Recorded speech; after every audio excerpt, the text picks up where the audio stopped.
Not to be the nagging old lady, but I told you not to push too hard. Now that things have settled down, you should get some rest. It won't always be this quiet.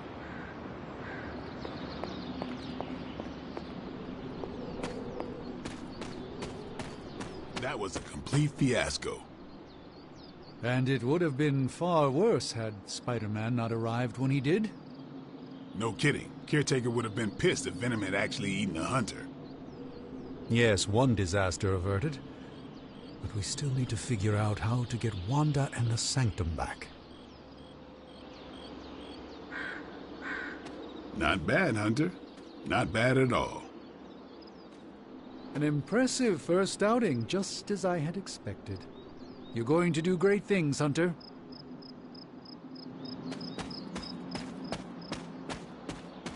There's my Hunter.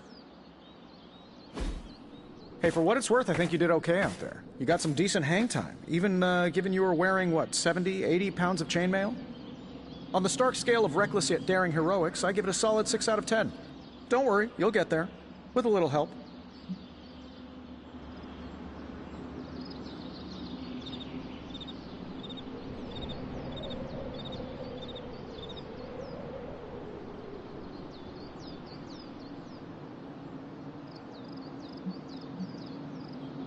It is doubtful you could have done better. If you could, you would not have raised me from the dead. Whoa, whoa, whoa. Don't go all rabid zombie demon on me. It was just a little constructive criticism. You did a commendable job, considering you were, you know, reborn yesterday. I couldn't help but overhear Auntie Caretaker over there telling you to get some rest. That sounds like a good idea to me. I suppose I could keep you company on the way, seeing as our rooms are in the same direction and all. Besides, no one should be forced to walk the hallways around here alone. So, here we are. The old room, huh? It's not bad. Functional. Solid construction. Almost cozy. Love the antique furnishings from the early Mephisto collection. Full transparency, Hunter, there's another reason I asked to join you here, other than my abject terror of this entire facility. Stopped here before, while you were out. Wanted to surprise you with a nice little housewarming present. Was all set to write you a lovely welcome note, but I'm fairly certain that wasn't red ink in your quill.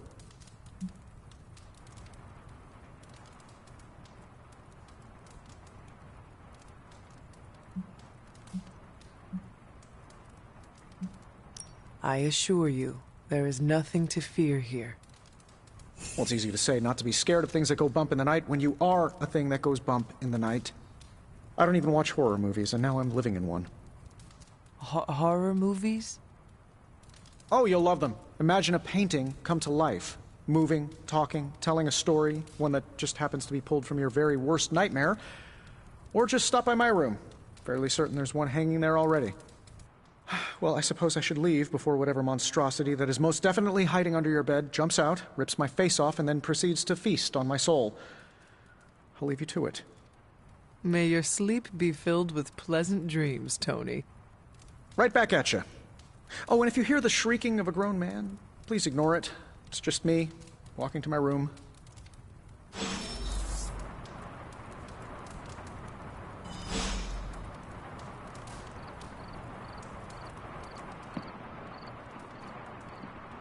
Hi, I'm Tony Stark, but if you're hearing this message, you already know that. When I'm not saving the world, I solve the world's problems with technological means, like the one you're holding. I call it the Spark, a secure information and communication device built only for superheroes. It does all the usual, private messages, pictures, and calls for some reason. But it also comes with access to Superlink, a private social network exclusively for your cape-wearing, world-saving compatriots. You might ask, Tony, aren't you just repurposing a failed product from your communications division? If you do, I'll revoke access and let everyone else know you're a jerk. I call it the Wonder Man rule.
My old journal.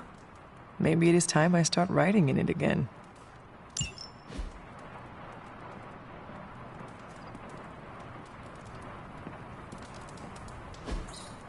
We were all so happy then.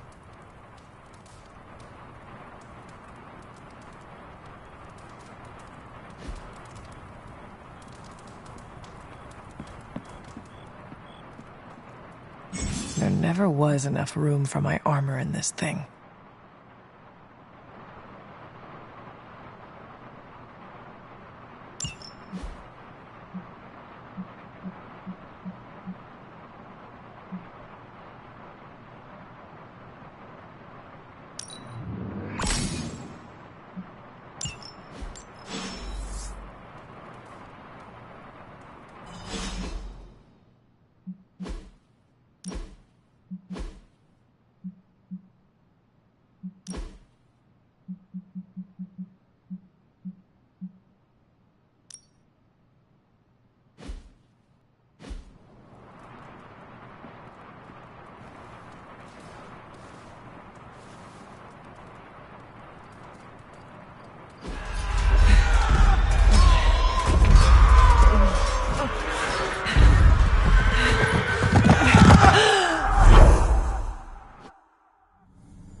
From the book?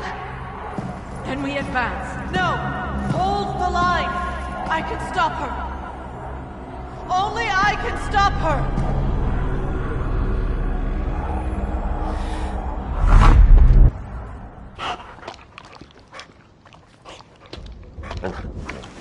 Charlie! I know. I missed you too. Let her enjoy the moment. She's been visiting your door every morning for the past 300 years. Oh, it must have been so hard on her. Not just her. I suppose that's why... You already made the ultimate sacrifice once.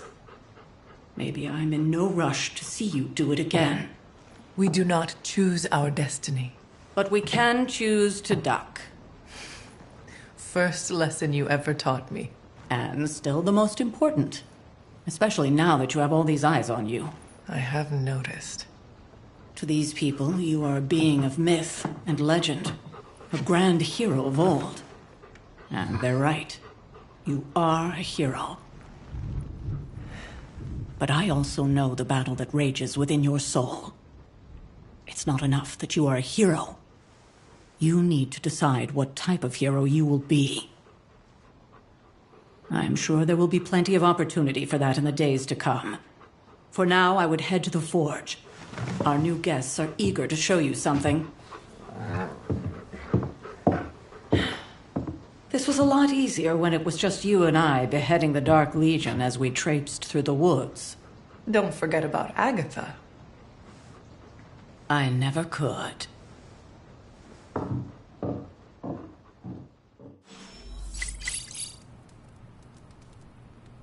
Charlie was restless all night. I should have known something was wrong. We'll talk more later, but for now, Stark has requested your presence in the forge. I think he has another present for you.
Hey, Charlie Warley puppy face.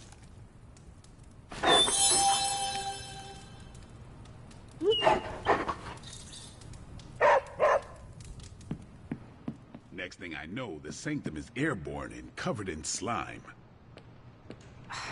I don't get it. Strange couldn't just magic his way in? Something about the whole alien thing threw off his mojo. That explains so much. No wonder he gets so strange around me. See what I did there? I'm a vampire. I see everything. This is gonna be a fun apocalypse. Привет, Hunter. Oh, check out Blade making nice with the big guns. I thought Caretaker told him no more guns in the house. Captain Marvel is an exception. So, he's supposed to be playing nice, right? Right, and now Stark is hard at work in the Forge coming up with something for the Hunter?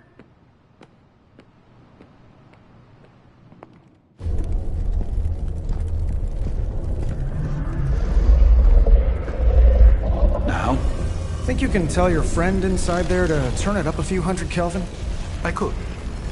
However, it might shatter the containment spell preventing him from incinerating this facility. I think we're good. And just in time. The Forge has certainly changed. Right. Caretaker said this all happened after your siesta. What spooky castle would be complete without its own Babylonian demon-powered furnace? Sumerian fire demon. His name is Babs. Oh, now it all makes sense. Well, once you get past the esoteric terror of the situation, I've found this thing actually has some uses. Molecular bonding, breaking down evil gamma serums, fashion accessorizing. Yes, speaking of... Oh, right. It's ready. Your armor seemed to offer minimal protection against the venom creature. I noticed. Yeah, I thought you could use an upgrade. Well hammered. Well fired. Caretaker did not mention that you two were such skilled smithies. Yep.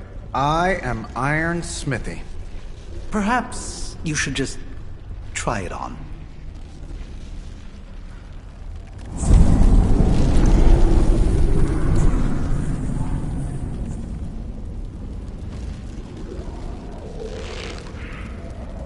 Still think it could have used a cloak.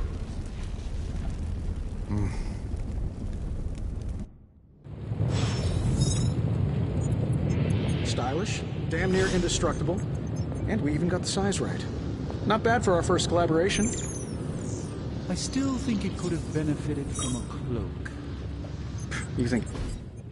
I hate to admit it, but somehow this ancient forge puts any arc reactor I've got to shame. Who would have thought mystically bound demon power would be so damn energy efficient? Or carbon neutral? Certainly got that new suit of yours done a lot faster than I expected. Speaking of, what's the verdict, boss?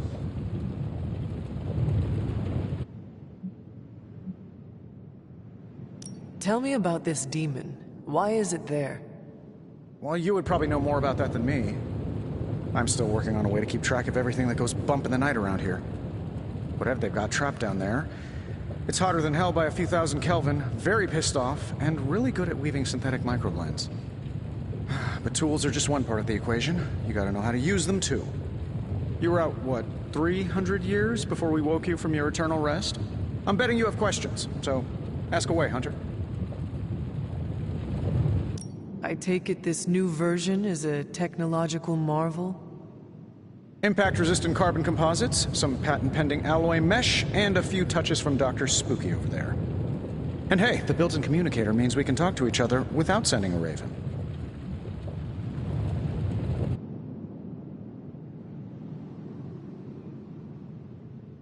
I thought the old one was pretty nice, actually. So did Venom. I think he's still picking a few pieces of it from his teeth. Is all this magic a threat to your new technology? It might surprise some people to hear this, but I do like some things with rules.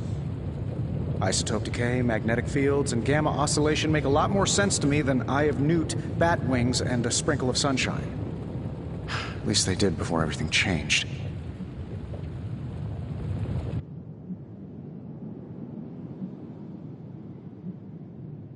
But you and the doctor seem to work well together. Oh, no need to put a label on things. The guy is good at making sense of this madness every now and then. He's not talking to his cape. Seen anything strange around here? What, other than my roommate? Boom! Roasted! But on a more serious note, legitimately haunted.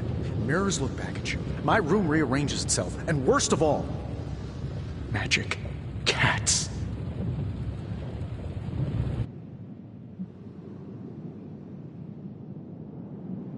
The great Iron Man is not scared, is he? Let's just say I'll be more comfortable once I've studied the problem. I feel like I'm living in one of those paranormal investigation reality shows. What sorts of things are you doing in here? Oh, that's right. You were out a while. Basically, we've got a gigantic demon inside the magic box here that provides near limitless power for whatever we might need. Sounds insane, but sometimes it's easier to just go with it.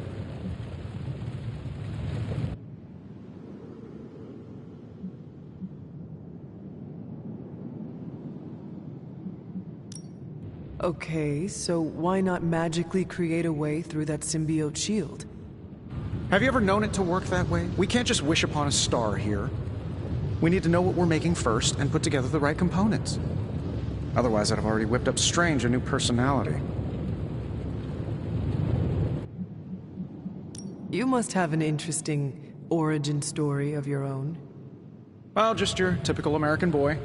Pops was a founding member of the military-industrial complex. Mom, a famous socialite. Tragedy struck when I lost them both in a car crash, which turned out to be a hit from a rival corporation. I spent my early teens at MIT, trying to clear my head, and was all set to follow in Dad's footsteps as a war profiteer. Then one day, fortune shined on me, in the form of some errant shrapnel that lodged itself just above my heart. So I did what anybody in that situation would do. I built a supersuit and started fighting crime.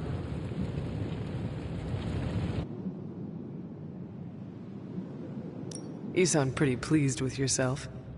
Now you're starting to sound a little like Pepper. And Jennifer. Of course, they both think I'm full of something else. Thanks for catching me up on things. Anytime. Oh, and speaking of things, remember that creepy gamma goop you found from that hopped-up Hydra soldier? Well, I gave it a peek, and it explains a lot. If you have a minute, meet me at the anvil over there, and I'll walk you through it. I promise it'll be worth your time.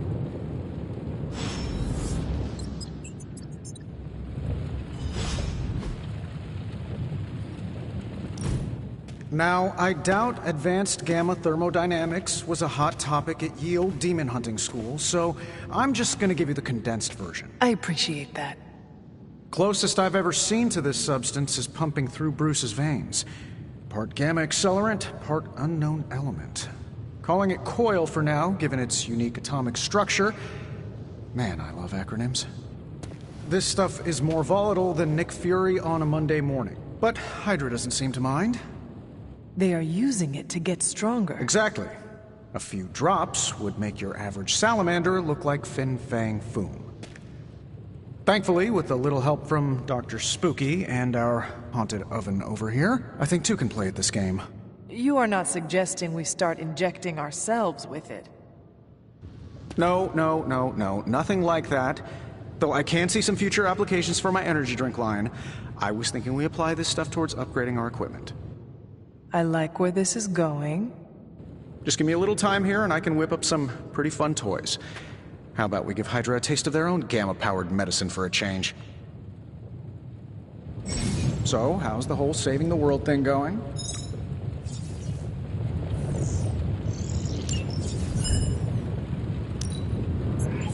This never gets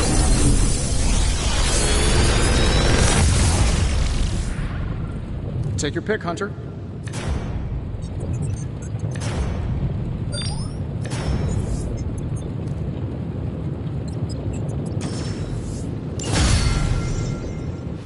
Hunter, when you have a minute, come meet me in the yard.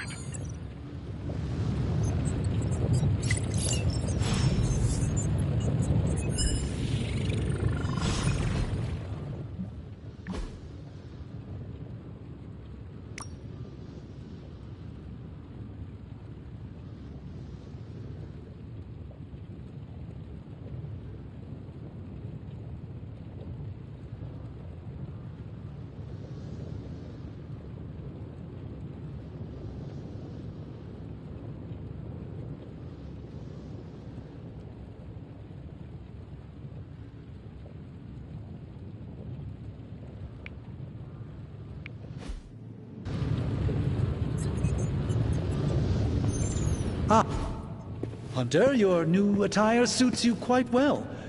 But how are you holding up on the inside? I know it's easy to look upon me and simply see the universe's utmost authority on all things mystical and macabre, Hunter. However, in addition to being Earth's Sorcerer Supreme, I am also your doctor.